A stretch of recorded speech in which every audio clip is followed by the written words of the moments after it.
नमस्कार बच्चों, मैं हूं किरण त्रिपाठी और आप देख रहे हैं वेदा क्लासेस। बच्चों, हम बात करने वाले हैं क्रिया विशेषण के बारे में। क्रिया विशेषण दो शब्दों के मेल से बना है। पहला शब्द है क्रिया और दूसरा शब्द है विशेषण। तो दोनों मिलकर क्या बन गया? क्रिया विशेषण। मतलब कि क्रिया की विशेषता बताने वाला, अर्थात वे अभिकारी शब्द जो क्रिया की विशेषता प्रकट करते हैं क्रिया विशेषण कहे जाते हैं। क्लियर हो गया बच्चों? यह एक अभिकारी शब्द होता है। अब आप कहेंगे कि अभिकारी क्या होता है?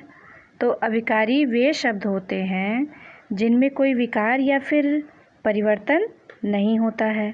मतलब कि इनमें लिंग, वचन, काल, पुरुष आदि के कारण कोई भी परिवर्तन नहीं होता है।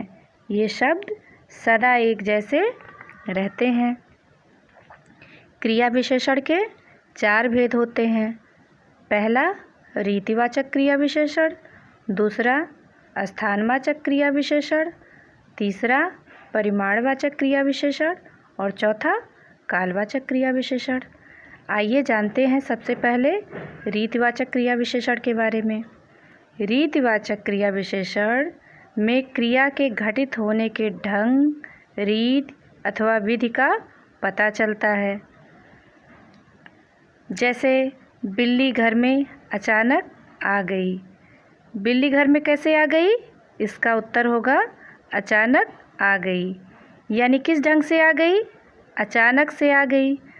तो इसमें अचानक रीतिवाचक क्रिया विशेषण होगा। अब दूसरा एग्जाम्पल देखते हैं। राम तेज़ दौड़ता है। तो हम प्रश्न करेंगे, राम कैसे दौड़ता है? तो इसका उत्तर है राम तेज़ दौड़ता है। किस तरह से दौड़ता है? तेज़ दौड़ता है।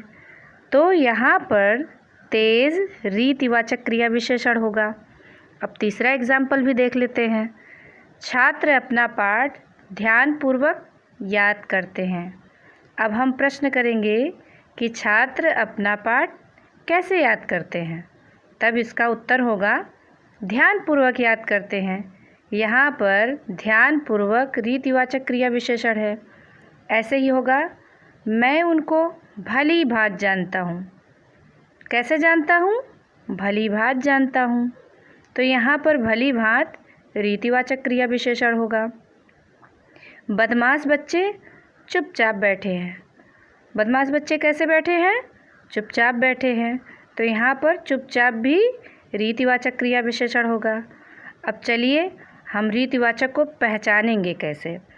रीतिवाचक क्रिया विशेषण की पहचान के लिए क्रिया से पहले कैसे, किस तरह या किस प्रकार प्रश्न करने चाहिए। उत्तर में जो शब्द प्राप्त होता है वह रीतिवाचक क्रिया विशेषण होगा। आइए अब हम चलते हैं स्थानवाचक क्रिया विशेषण की तरफ। स्थानवाचक क्रिया विशेषण क्रिया के होने के स्थान या दिशा का बोध कराते हैं। आई समझ में बात? यानी कि क्रिया जिस स्थान पर घटित हो रही है वह स्थान कौन सा है, वह दिशा कौन सी है, यह स्थानवाचक क्रिया विशेषण बताते हैं। एग्जाम्पल के तौर पर किताब मेज के ऊपर रखी है। अब हम प्रश्न करेंगे, किताब कहाँ रखी है? तो इसका उत्तर होगा मेज के ऊपर रखी है। यहाँ पर जो ऊपर शब्द है वह स्थान बता रहा है। तो ऊपर क्या है? स्थानवाचक क्रिया विशेषण है। अब दूसरा एग्जाम्पल देखिए। बच्चे इधर उधर दौड़ रहे हैं। अब हम प्रश्न करेंगे, बच्चे कहाँ दौड़ रहे हैं? तो इसका उत्तर होगा इधर उधर दौड़ रहे हैं। यहाँ पर इधर उधर स्थान के बारे में बता रहा है, इसलिए इधर उधर स्थानवाचक क्रिया विशेषण है। मान लीजिए कि आप कहते हैं कि मेरा स्कूल मेरे घर के आसपास है। तब यहाँ पर जब हम प्रश्न करेंगे कि स्कूल कहाँ पर है, तब आप जवाब देंगे कि मेरे घर के आसपास है। तो यहाँ पर जो आसपास शब्द है वह एक स्थान का बोध करा रहा है, मतलब कि नज़दीक होने का बोध करा रहा है। इसलिए आसपास स्थानवाचक क्रिया विशेषण होगा। अब प्रश्न ये है कि स्थानवाचक क्रिया विशेषण का हम पहचान कैसे करेंगे। स्थानवाचक क्रिया विशेषण की पहचान के लिए हम क्रिया से पहले कहाँ शब्द लगा करके प्रश्न करेंगे और उत्तर में जो स्थान प्राप्त होगा वही स्थानवाचक क्रिया विशेषण होगा। अब चलिए हम परिमाणवाचक क्रिया विशेषण के बारे में जानते हैं। जिन क्रिया विशेषण शब्दों से क्रिया के परिमाण या मात्रा से संबंधित विशेषता का बोध हो उन्हें परिमाणवाचक क्रिया विशेषण कहते हैं। अब चलिए इसको क्लियर करने के लिए एग्जाम्पल देखते हैं। माधव बहुत बोलता है।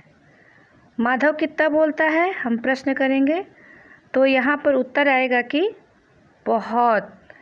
बहुत शब्द माधव के बोलने की मात्रा की तरफ संकेत कर रहा है, इसलिए यह परिमाणवाचक क्रिया विशेषण है।